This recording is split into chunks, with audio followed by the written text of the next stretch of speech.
তাদের একটা জায়গায় প্রায় সবারই ব্যর্থতা আছে, সেটি হচ্ছে নেতৃত্ব তৈরি করেন না তারা, সারা জীবন কবরে গিয়েও তারা নেতা হতে চায়। আর আল্লাহ নবী ছিলেন এর উল্টো, তিনি নেতৃত্ব দিয়েছেন, নেতা তৈরি করেছেন।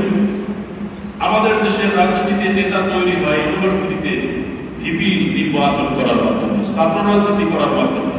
উল্টো চরিত্র, ছাত্র রাজনীতি ছাত্রদের প্রধান কর্তব্য হচ্ছে লেখাপড়া করা। আমাদের ইউনিভার্সিটিগুলোতে এই রাজনীতি একটু পরিসর কমিয়ে লেখাপড়ার পরিবেশটা আগে নিশ্চিত করা উচিত। তারপরে নেতৃত্ব হবে কোন জায়গায়, যিনি এমপি হবেন, যিনি মন্ত্রী হলেন, এমপি হলেন, তিনি পরবর্তীতে আজকে মারা যাওয়ার পর আর একজন এমপি যেন হতে পারে, সেই ধরনের কিছু মানসিকতা তাদের লাগবে। কিন্তু আমাদের মানসিকতা ক্ষমতার লোভ, নেতৃত্বের লোভ, এটা এমন হয়েছে যে আমি মারা গেলে পর আমার স্ত্রী এমপি হবে, আমার ছেলে এমপি হবে, পরিবার থেকে যেন এটা কোনোভাবে বের না হয়। এ ধরনের একটা পথ খাসিয়াত দেশে আসে না কেন? তাহলে আর কোনো পরিবারের কোনো নেতা হওয়া যাবে না। এটা ছোট মানসিকতা। নেতৃত্ব তৈরি করতে হবে, তাহলে আপনি আজীবন নেতা থাকবেন, মানুষ আপনাকে নেতা বানাবে। মরার পরে লোকেরাই বলবে না এই পরিবার থেকে আনতে হবে। তো আগে আপনি নিজের কক্ষিগত করবেন কেন? নেতৃত্ব তৈরি করতে হবে, তা নাহলে এই দেশ সুন্দরভাবে পরিচালিত হবে না। ওনাদের এই সবক গ্রহণ করা লাগবে। হয়তো আপনার আমার এই কথা তাদের কর্ণকুহর পর্যন্ত পৌঁছাবে না, কিন্তু বলার তো একটা কাজ, বলতে হবে। অথবা আমরা লোক তৈরি করব, যে যে সেক্টরে আছে লোক তৈরি করবেন, এতে আপনার প্রেস্টিজ, ক্ষমতা, সম্মান কমবে না। এগুলো সব আল্লাহর হাতে তিনি বাড়িয়ে দিবেন। আর যাকে আপনি তৈরি করবেন সে আপনাকে সম্মান করে বেশি দিন ধরে রাখবে। এত দুশ্চিন্তা করা যাবে না। প্রিয় ভাইরা, নবীজি নেতৃত্ব তৈরি করলেন, এর প্রকৃষ্ট উদাহরণ সাইয়েদনা আবু বকর as-সিদ্দিক, সাইয়েদনা ওমর ইবনুল খাত্তাব, সাইয়েদনা উসমান, সাইয়েদনা আলী রাদিয়াল্লাহু তাআলা আনহু। নবীজি এই নেতৃত্ব তৈরি না করলে খেলাফত হতো? কথা বলেন হতো? এই জন্য নবীজি এখানে সাকসেস। তিনি একাই নেতা হন নাই, নেতা বানিয়েছেন শুধু পরবর্তী নবীজির ওফাতের পরে না, জীবদ্দশাতেও। যেমন ইসলামিক মিলিটারি অর্থাৎ সেনাবাহিনীর মধ্যে নবীজি খালিদ ইবনে ওয়ালিদকে আনপ্যারালাল লিডার বানিয়ে দিলেন। তাকে কোনোদিন নবী বলেন না একটা কবিতা বলো, কোনোদিন বলেন নাই, কোনোদিন বলেন নাই তুমি দাঁড়িয়ে নামাজের ইমামতি করো, এটা বলেন। তিনি তাকে যুদ্ধের ময়দানে পাঠিয়েছেন। অর্থাৎ সেনাবাহিনী তৈরি করতে হবে, এটা আল্লাহ নবী দেখিয়েছেন। এটা লাগবে।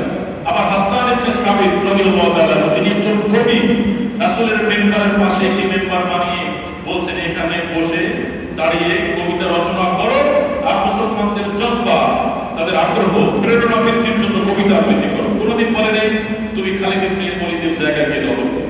ইচ অ্যান্ড এভরি সেক্টর আল্লাহ নবীর নেতৃত্ব তৈরি করেছেন। প্রত্যেকটা জায়গায় জায়গায় তিনি এরকম লিডারশিপ তৈরি করেছেন, লিডারশিপ প্রোভাইড করেছেন। এই নেতাদের এটা লাগবে।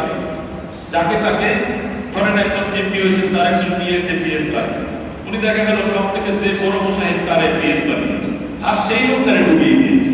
আমাদের দেশের মন্ত্রীদের পিএস যারা হয় দেখবেন তাদের দুর্নীতির কারণে ওই এমপি নিজেও ডুবে, ওই জাতীয় ডুবে। যদি একজন ভালো লার্নেড, একজন অনেস্ট মানুষ তার এরকম যোগ্য মানুষকে তার পাশে নিয়োগ দেয় সেবার জন্য, পাবলিকও সেবা পায়, সবকিছু দিয়ে পেত। এবং আমাদের দেশের নেতৃত্বের আরেকটি দুর্বলতা হচ্ছে তারা কোনো পরিসংখ্যান করেন না।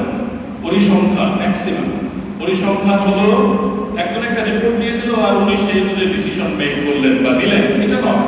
নিজেকে পরিসংখ্যান নিজের আয়ত্তে নিতে হবে।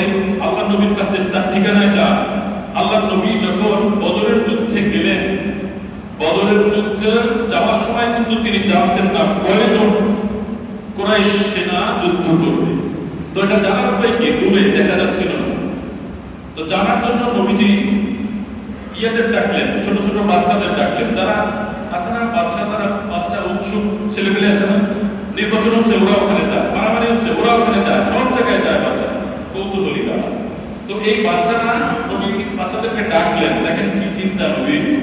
ডাকলেন, ডেকে জিজ্ঞেস করলেন, তোমরা ওখানে গিয়েছো? বাচ্চাদের ডেকে জিজ্ঞেস করলেন কুরাইশ ওরা ওরা কতজন? বললেন না, তা তো আমরা জানি না। কতজন জানার আগ্রহ নবী জানতে চাইলেন, কারণ সংখ্যা জানা দরকার। তো এইভাবে যখন উত্তর পাওয়া গেল না, নবী বললেন, ওরা কি খায়? খেতে দেখছো তুমি কিছু তোমরা? বললেন হ্যাঁ দেখেছি। কি দেখেছো? ওরা উট খাচ্ছে। কয়টা উট জবে করেছিল কালকে? বললো গতকালকে 9টা। এটা কিন্তু ইতিহাসের কথা, 9টা, আর আজকে 10টা। তো নবীজি এই 9 আর 10 থেকে বুঝতে পারলেন যে এরা 100 জনে একটি উট খাওয়ার মতো সক্ষমতা আরবদের আছে। তার মানে হচ্ছে 9 থেকে 10 মানে 1000-এর মতো কুরাইশ বাহিনী। তো বদরের যুদ্ধে কুরাইশ বাহিনীর সৈন্য সংখ্যা ছিল কত? 1000। এই যে নবীজি পরিসংখ্যান বের করে ফেললেন, নেতৃত্ব দিতে গেলে এই যুগে এই পরিসংখ্যানের সুন্নাত ধরে রাখতে হবে। আমার এখানে এই ক্যাটাগরির লোক এতজন, এরকম লোক এতজন, চাকরি নাই এতজনের ইত্যাদি। তো লিডারশিপ গ্রহণ করতে গেলে এই কাজগুলো লাগবে।